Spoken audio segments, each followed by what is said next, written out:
Alright guys, Murph's here, and today we're going to correct a little oversight that I have committed here on the channel. For many years, I've discussed a wide variety of rifle, shotgun, and pistol cartridges here on the channel. So much so that I somehow managed to completely forget to talk about the 12 gauge, even though I've talked about many aspects of the 12 gauge. I've done a video comparing the 3-inch to the 3.5-inch shell and the 12 gauge loading. If you're interested in that, link in the description. I've done a video discussing 10 gauge versus 12 gauge, if you're interested in that, link in the description. However, I've never done a just 12 gauge cartridge discussion video.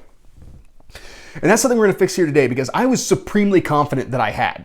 Like, I actually even referenced this video that did not exist in my series on obsolete shotgun cartridges, which is ongoing. I just haven't done a new installment here yet.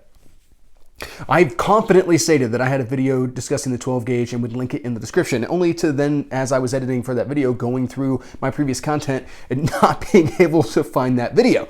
So that is something we will rectify here today. We'll discuss its history and development, go through its technical data, turn that into contextual data, and then do a little bit of discussion of application here at the end. So with that, why don't we go ahead and get into the history of the 12 gauge. And the history of the 12 gauge shotgun shell is actually incredibly difficult to uncover. In general, shotgun shells are not necessarily super historic, though the 12 gauge in its own way is. But it's more like the development process of shotguns that are actually incredibly difficult to come across, and that's especially true of the 12 gauge. History kind of makes it seem like, humans started existing on this earth and the 12 gauge was already there. That, the cosmos formed and the 12 gauge met it type of deal. Like already hanging out, like, what have you guys been waiting on? And I think a lot of that is boosted by the fact that the 12 gauge has this persona that is associated with it. People who don't know a lot about guns know what a 12 gauge shotgun is. It is synonymous with power. It is referenced many times in pop culture, in different media outlets, be it movies, video games, music, all that kind of stuff. The 12 gauge pops up everywhere. Everyone, even if they don't know very much, knows what a 12 gauge is. So when trying to trace the history, we wind up really having to focus on self-contained cartridges in this case, because in general, that's what it is that we discuss here on the channel, but also because fouling pieces, of course, predating muzzle loaders and stuff like that, predating self-contained cartridges, were built in a variety of gauges. And we've discussed how it is that we derive the shotgun designation of gauge previously on the channel in the shotgun shell anatomy video, which if you're interested in that, go ahead and check out the link in the description. So with that being the case, the 12 gauge's self-contained cartridge history picks up in 1866. Now, we could go back to the 1850s with pinfire cartridges. However, pinfires don't really have a lot of staying power in history. They were a very early form of self-contained cartridge in which a pin literally projected out of the rim of the cartridge casing. The hammer of the firearm would contact the pin that would drive it into the primer compound, which would then ignite the propellant, sending the projectile downrange. So in this case, we don't have a firing pin on the gun, we have a firing pin on the cartridge. Modern self-contained cartridges, be them rim or center primed, do not have a firing pin attached to them. The firing pin is retained with the firearm. So that's why I'm considering this to be like, that's our hard cutoff. We're talking 1866. And initially, 12 gauge cartridges would come out in a brass casing, eventually making a switch over to paper. And the 12 gauge would very quickly become this kind of Goldilocks chambering. We'll talk about that more once we get into the contextual portion of this video. But it would become synonymous with law enforcement and outlaws and the hunter trying to feed their family out on the frontier and all that kind of stuff. The shotgun, the 12 gauge specifically, shotguns in general, the 12 gauge specifically, would start to really build its persona. Now, a lot of times in these shotgun discussion videos, be it the obsolete cartridge series or just talking about shotguns in general, it's very difficult to define what it is that made some shotgun shells surge ahead and others fall back into the primordial ooze from whence they came.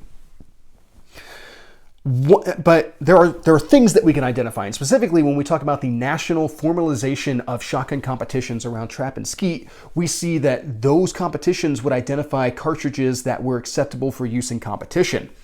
The 12 gauge being among them, and really everything that we consider to be popular mainstream shotgun cartridges today were standardized in that competition realm. I think that's not necessarily, because I still don't understand why those cartridges are the ones that got picked out, why the 12 gauge was picked and not the 14 gauge, but we can, without identifying the mechanism that made those selected, we can at least identify that as a turning point in the standardization of shotgun cartridges that we see into the 21st century. Now, the 12 gauge would eventually go to war, where it would be used in World War I. And this is where everyone likes to bring up the little factoid that Germany tried to get the shotgun banned in warfare because they considered it to be inhumane. I get so tired of this factoid. I don't know who hasn't heard that at this point, because I've heard it repeated ad nauseum, and I can't stand hearing it anymore. It's kind of like if you're into Lord of the Rings, there's a scene in The Two Towers where Aragorn, played by Viggo Mortensen, kicks an Uruk-hai's helm, and he screams in anger because they can't find Merry and Pippin, and they think that they got killed in an ambush. And everyone likes to bring up that Viggo Mortensen broke his toe in that scene. And it's gotten to the point where it's actually kind of a joke within the Lord of the Rings community where, you know, if you watch that movie, it is obligatory for you to bring up that fact. And it's kind of me nerding out here for a second. Let's go ahead and get back on track. So it was used in World War I, where we would see a shift away from paper cartridges because, as it turns out, even when impregnated with wax, paper cartridges do not hold up very well in trenches. So we would see the return of the brass cartridge case 12 gauge loading. Now, the next, in my opinion, most notable change in the 12 gauge was in 1935 when the 3-inch chambering came out. And we'll talk more about 3-inch and 3.5 inch. Even though I did a whole video, we'll still wind up referencing some of those aspects in the contextual conversation coming up. Now, the 12 gauge would go to war yet again in World War II, fighting in the Pacific, but also being utilized on the home front by security forces and stuff like that. There would be a wide proliferation, or I guess proliferation is the wrong word. The government would grab up all the 12 gauge shotguns. That's the easiest way to say it. Be it for training or for guarding docks and factories and all that kind of stuff. The 12 gauge played a very pivotal role in wartime acquisitions in World War II. The 12 gauge would go to war again in Vietnam, being the favored weapon of point men for patrols. And our next big development being in the 1980s when the 3.5 inch loading would come out. We'll discuss that further in the contextual portion as well. The 12 gauge would go to war yet again during the GWOT, being utilized in Iraq and Afghanistan for room clearing and house-to-house type fighting. And that kind of brings us to our current standing with the 12 gauge, where this is still the premier cartridge. So the 12 gauge has served lawmen faithfully for well over a century, and really only saw a little bit of degradation in its use after the North Hollywood shootout, in which it was found that police officers do need access to rifles, that the shotgun cannot necessarily solve all things. And that's a thing that's a revelation that's gonna play into some of our conclusions there at the end, not getting too far ahead of ourselves just yet. All right, guys, there's our history portion. Why don't we go ahead and get into the technical data by first describing our shotgun shell. The 12 gauge is a 0.729 inch diameter cartridge made out of brass, wax paper, or more recently, since the 1960s, in plastic. You will find this as short as 1.75 inches and as long as 3.5 inches. Velocities range from about 980 feet per second up to about 1,500 feet per second. You can find a wide variety of loads in a variety of different types of shot. We'll talk about that more here in a minute. The shell rim itself is either made out of aluminum or brass, and can be found in both high and low lengths. You have your high brass and low brass. Low brass generally being your target loads, high brass being some type of hunting or defensive type load. The cartridge casing, or the cartridge rim, cartridge base is a rimmed, center primed shell, I guess is the way to say that. Go ahead and do a little bit of size association. On the left is the 16 gauge, in the middle is the 12 gauge, and on the right is the 410. The 12 and 16 being a 2 3/4 inch length, and the 410 being a 2.5 inch length. All right, let's go ahead and start turning this technical data into some contextual data. First thing right out the gate, there is not a cartridge on the planet There's no loading, there's no chambering that has as many options available to it as the 12 gauge. If you're looking for the 12 gauge to do something, you will be able to find it. It might take you a while, it might be a really niche thing, but if there's a velocity, if there's a shot size, if there's a shot amount, if there's a specific material that you want used, or any of those types of things, slug, buck, birdshot, steel, whatever, you can find it in a 12 gauge. The number of options is absolutely dizzying when you take all, length and all those things into context with one another. And that's one of the things, again, chicken or egg here. The 12 gauge became popular and then got the benefit of so much development, which then further fueled its popularity. Which is kind of crazy whenever it is that you think about it like that. It's truly a fantastic utilitarian option for a weapon system, the shotgun, which is already well renowned for its versatility.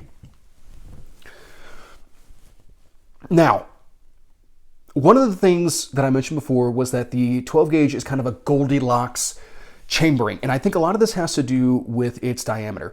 With the flexibility that comes with the cartridge, with you being able to find it in all these different lengths and all this kind of stuff, you're still basing it around a very favorable style of ballistics. Now, shotgun ballistics are very different than any other type of ballistics that we discuss here on the channel. When we're talking about shotgun shot, people have a tendency to think of shotgun shot as just being this this wall of lead just going down range, and that's something that's supported by movies and video games and all that kind of stuff. That's not really the reality of it. Shotgun shot has more in common, the formulation of shotgun shot as it's flying through the air has more in common with a cloud, in which we have a very specific height, width, and depth associated with it. Because since shotgun shot is arranged in columns, that's how that energy is received whenever it is that the shell is fired. And it's not necessarily like the back is suddenly going to catch up to the front, or the front is going to slow down to allow the back to be able to catch up and then create this wall. It doesn't work that way. You're throwing a handful of rocks. That handful of rocks is going to attain acceleration at the same time. So they're going to have a little bit more of a trailing type, death type setup to it, which is why shotgunners who do a lot of wing shooting and moving target shooting and stuff like that are trained to swing through the target, because if you just keep it stationary, the only portion of your shot that's going to interact with that moving target is what I refer to as the snapshot, or the shot on demand. And that is going to be the head of your cloud, of your column. And the idea of swinging with it is that you're hoping to be able to get more of that shot to be able to interact with the intended target so that you get the intended result. So with that being the case, one of the great things about the 12 gauge is that you have a fairly wide diameter, you have a fairly wide snapshot to begin with, and by changing the length of the shotgun shell, you change your association with, say, perhaps recoil or velocity and all those types of things. So say, for instance, in England, the 2-inch 12 gauge is a very popular loading, especially for a fowling piece. So you can have a fairly lightweight shotgun that's comfortable to carry all day long, which is carrying less shots, going to have a little bit lower velocity, but it still has this very good or very positive association with the front of that cloud, so that you're getting better performance out of your shot. You're increasing your hit probability at that point. You could see where this kind of Goldilocks thing really takes off from there. Now, because of that, that's why the 3.5-inch shell in a 12 gauge is interesting in that, yes, you're getting that higher velocity and you have more shot on board and all that kind of stuff, but you're not necessarily changing the dynamic with the snapshot of your column, with the front of that shot cloud. You're still stuck around a 12 gauge. You're just increasing the velocity and the amount of pellets that are being generated downrange. So that's where somebody might want to favor a 10 gauge at that point, or perhaps something smaller, depending on what it is that they're trying to do. With the 12 gauge also having a wide variety of load options, every manufacturer offers a 12 gauge shotgun. If they build shotguns, they offer a 12 gauge. They probably offer many models of the 12 gauge in order to be able to appeal to the wider overall audience. And I would also be willing to bet that there's a 12 gauge in almost every firearms collection for anybody who's actually interested in firearms. In fact, shotguns are regularly recommended, especially the 12 gauge, as a home defense option, and there are many people where that's the only thing they have.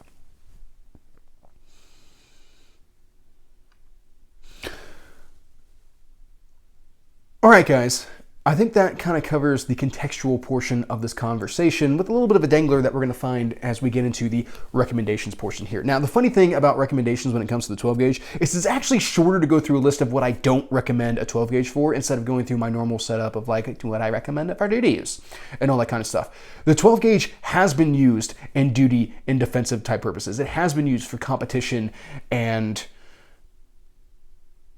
hunting and all that kind of stuff, or as a woods gun and all those types of things. The 12 gauge gets used for literally everything. So to me, it's a more interesting conversation to talk about what I would not necessarily want to use a 12 gauge for.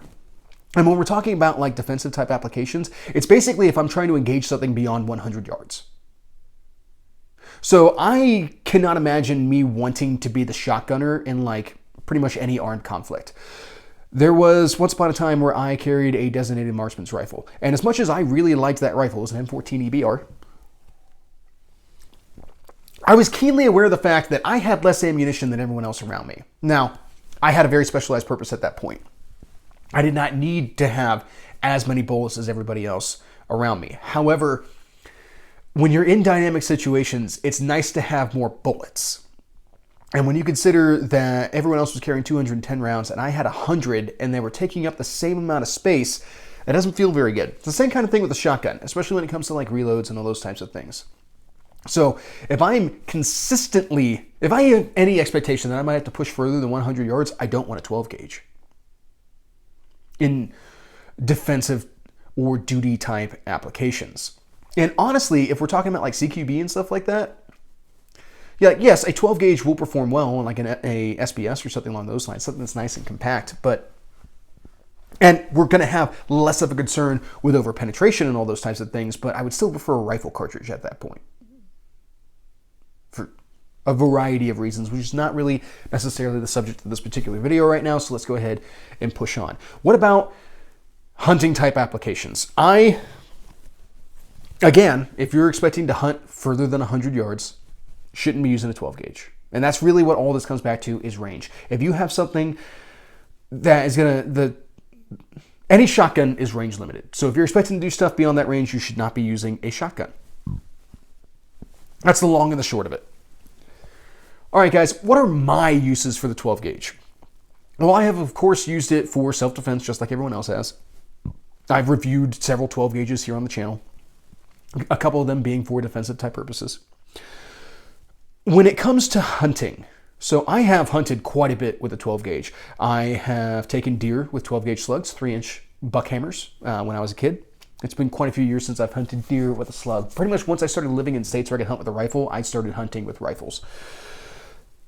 I have hunted waterfowl with 12 gauge. I took a goose many years ago with a 3-inch steel load out of a over-under. Actually, my Stoeger, which if you're interested in that, I'll put the link in the description to that review.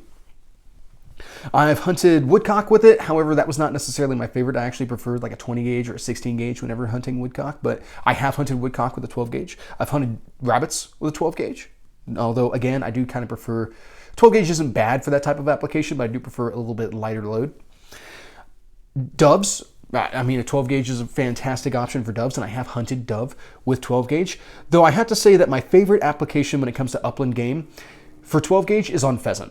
Number 4 shot, 2 3/4 inch shell on pheasants. Absolutely favorite pheasant load. I have taken so many pheasants with that particular load and shotgun combination with my J.C. Higgins Model 20, which if you're interested in that, link in the description. It's one of the earliest videos I did actually. Now, also for turkey, the 12 gauge is my absolute favorite. I've taken multiple turkey with a 12 gauge. And actually, my favorite load for that is a number 5 shot, and it was like a bargain box that I picked up at Walmart right before a turkey hunt. Like, I hadn't really planned on it. All of a sudden, decided I was going to go out turkey hunting with my dad, and I just had to run to the store real fast and pick up a box of 12 gauge number 5, or pick up a box of 12 gauge, and I wound up grabbing this number 5 load because it was available, and it performed exceedingly well. I actually wound up taking kind of a long shot on a turkey. It wasn't necessarily the best shot. I actually just wound up like breaking everything on the left side of the bird, but I still hit the bird. and I hit it with enough concentration in order to be able to get that result. So maybe not the most ethical shot that I've ever taken, but I did quickly put the bird out of its misery. Now, there are 12 gauge 3.5-inch shell loads out there that can like reach out to 50 yards with the proper choke and all that kind of stuff. Feel like that's a touch far, but if you can pull it off, more power to you.